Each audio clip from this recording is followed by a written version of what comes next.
Hello, everyone. My name's Avery Stratton, and I chose to do my presentation on the least restrictive environment, specifically focusing on adaptive versus non-adaptive physical education classrooms.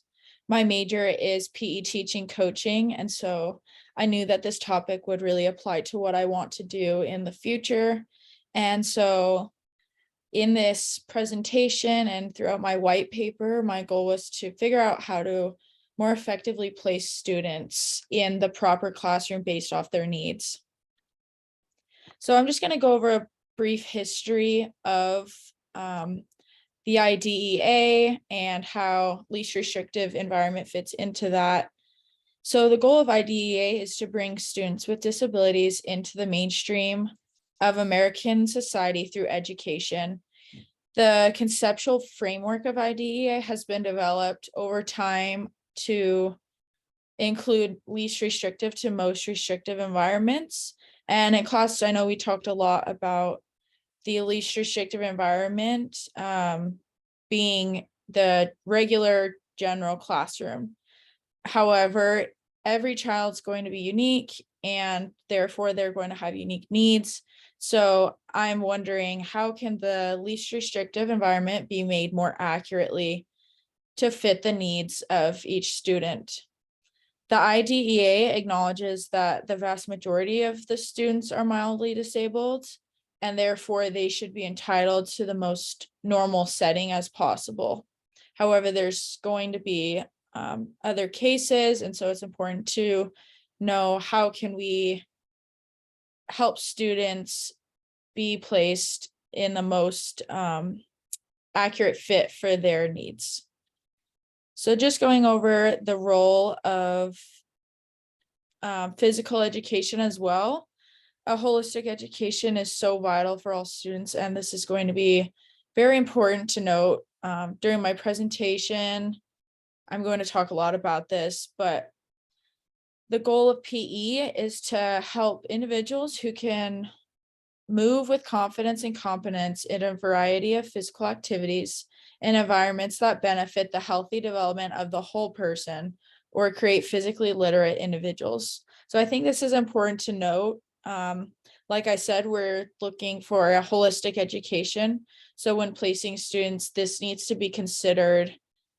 And the goal of adaptive PE is to ensure each child is provided with PE services that meet his or her unique learning needs. So just considering the needs of every student is essential. When talking about my overall problem, I tied in the least restrictive environment with placement. That's kind of what I'm going over. So I said, while the least restrictive continua in physical education is well known in the education system now, there are still difficulties in implementation. And that's inaccurate decision-making in adaptive versus non-adaptive physical education. So as a result of this, the education students are receiving is often failing to meet their individual needs. So that's been a major problem. It's like a lot of times students will be incorrectly placed, and this is really going to affect their growth and their ability to thrive in education and in other aspects of their life because of this. So the solutions I came up with and that I researched, the thing about this topic is that there really isn't just one solution. And that's why I'll be going over multiple solutions that as a whole will help students be more effectively placed. So to start, we really need to educate pre-service teachers. This is where it all starts. Because if teachers can come in more prepared, this is going to help students be more effectively placed. So pre-service teachers must be challenged to include accommodations and modifications for all students, regardless of their ability level, in each lesson plan or activity to further promote a deeper cognitive level of understanding toward adaptive strategies. So it's super important to develop teaching modalities that allow for individual support, understanding, and care towards students. And as a result of this, less complications are going to arise. Teachers need to understand IEPs and 504 plans. And one thing that was really emphasized that I loved is teaching the able and not the label. So, it's easy to just look at the label of a student and think, okay, they need to be in the adaptive classroom, but this isn't true at all. And they're such capable individuals, so that we need to be able to see their talents and their strengths as well as their weaknesses to effectively place them in the proper classroom. So considering the least restrictive environment is definitely essential, as well as the unique needs of each individual student. So if we can educate pre-service teachers on these core topics, I think we're going to be way better off, and students will be more heard and understood by providing these modalities. Next, I researched a lot about LRE continua. That was something that I knew was going to be very important in helping students be properly placed. So there's about 6 to 10 LRE placement levels, depending on what you're looking at. But there's many students who fall in between the cracks of these levels. It's kind of like a rigid system. And so to start, the model needs to be more dynamic instead of rigid. This is something that we need to recognize and make changes to, because it is essential to note that every student's going to be different, and we can't just put them in a category and say, oh yeah, they're at this level, and therefore they need this need. It's so different depending on the needs of the student. Considering emotional stability, the social benefits, and the best environment to develop in is also vital. Like I said, we need to look at holistic education. It can't be rigid, and students' needs must be put first. The identification of appropriate physical education placements for students with disabilities is best achieved when a mixture of objective and subjective data are utilized. So objective data would kind of be like test scores, just markers there, but subjective data is also essential. That's going to be like teacher observations. And so teachers really need to try to understand students, and throughout the process, placement of students is going to be way better off if we can utilize both objective and subjective data. Like I said, again, education has to be holistic. It can't be atomistic. And atomistic kind of means that it's a rigid system. You're just looking at objective data, for example. So we really need to look at both. Mindset, attitude, and inclusion is another major component of properly placing students.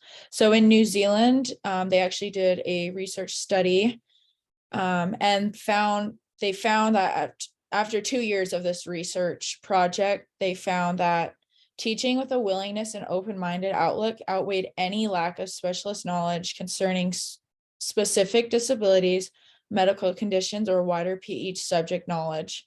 So I think that's very powerful. And it just goes to show that teachers really do make a difference. And if we can truly love and try to understand students, this is going to help us understand what they're going to need.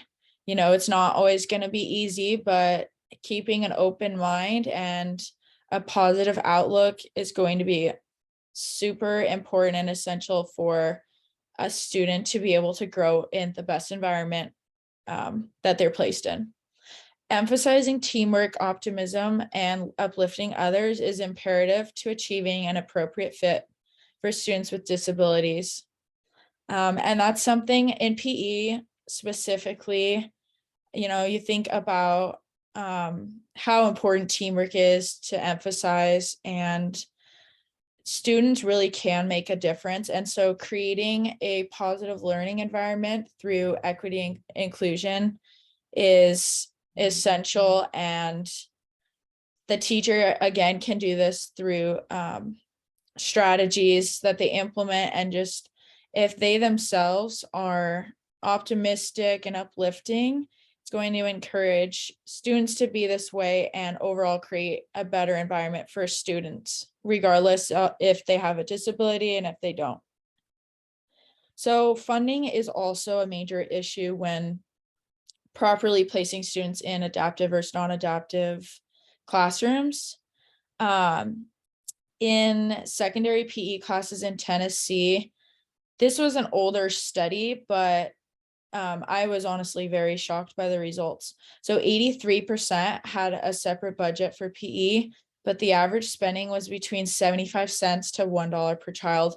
And this amount shocked me because, we're always trying to improve our education system and fit the needs of students, but this value seemed like not much to me. And I know it's probably different. It's probably increased by a lot from 1970, but it just goes to show that we really do need to place those efforts into the needs of children.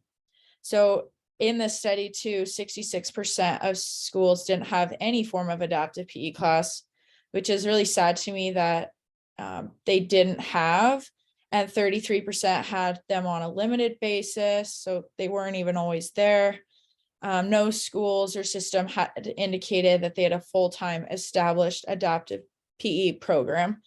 So I hope that I've seen it in Utah at least, and I'm from Washington, so I've seen adaptive PE be implemented, but I know that we need to properly fund these programs, otherwise students really aren't getting what they need, and then they will be placed in the wrong classroom many times. So if a student really did need to be in an adaptive classroom and the school didn't offer that, then that's going to affect the student's growth. And sometimes the least restrictive environment is that general classroom, but sometimes it isn't, and we need to recognize that funding is a major issue that needs to be fixed in the education system. So funding basics, a lot of my research came down to just being careful and intentional with funding, considering FAPE, like we've gone over in the class, is essential. Oh, sorry. And putting the needs of students as the #1 priority is vital. It really comes down to that. And if we do put students first, then everything else will start to fall into place. So just going over everything, while there's not one distinct solution to properly placing students with disabilities, the methods discussed above in the previous slides will provide effective placements for these students. So what can we do about this? Like I said, we need to properly educate future teachers on methods to accommodate students with unique needs.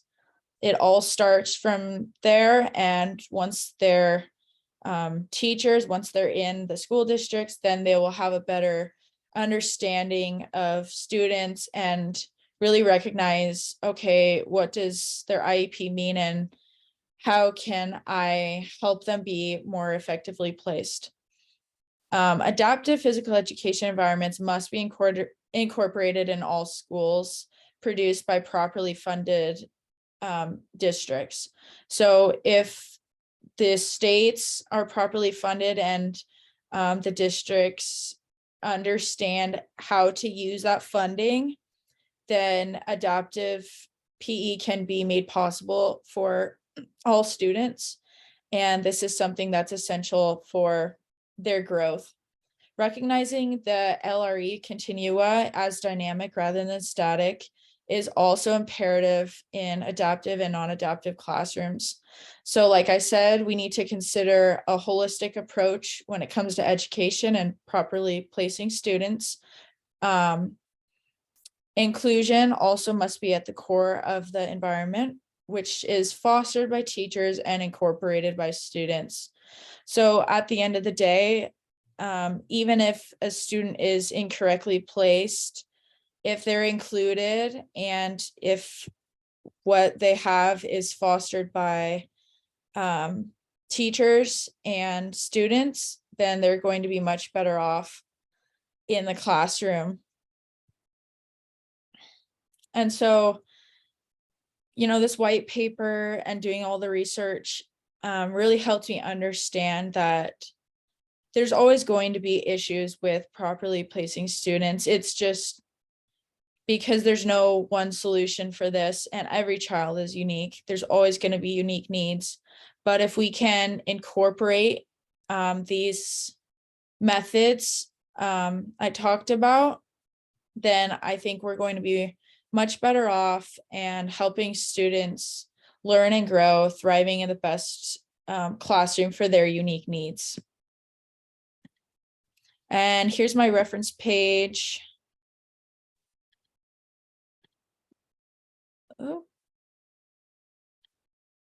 But yeah, so that's my presentation. Thank you all for watching. I hope you enjoyed it. Let me know if you have any questions, but it was a great experience learning about adaptive versus non-adaptive PE classrooms and how LRE is incorporated into that, and how we can, as future teachers, best help students be properly placed, because it's so important.